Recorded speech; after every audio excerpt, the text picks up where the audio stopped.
Qamoqdan hovliga chiqdi.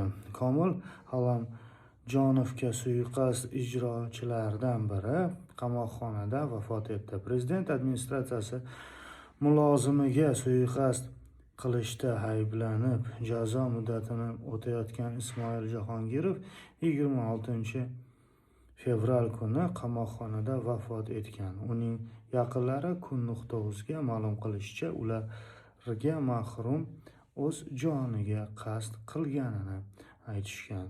Jahongirov qamoqxona kamerasida kiyimlaridan dor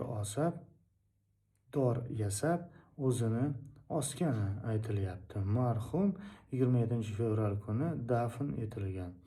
Ismoil Jahongirov 2025-yil fevralida 23 yil muddatga ozodlikdan mahrum qilingan edi. U suiqasddan keyin Shohrux Ahmedov bilan birga internetda video murojaat e'lon qilib, bu ishda ijrochi ekanini tan olgan.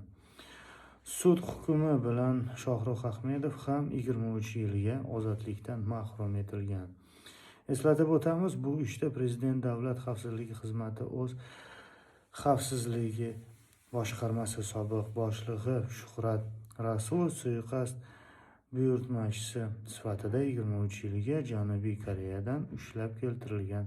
Tadbirkor Javlon Yunusov esa buyurtmachi va ijrochilar o'rtasidagi vositachi sifatida 18 yilga hukm qilingan. Kun.uz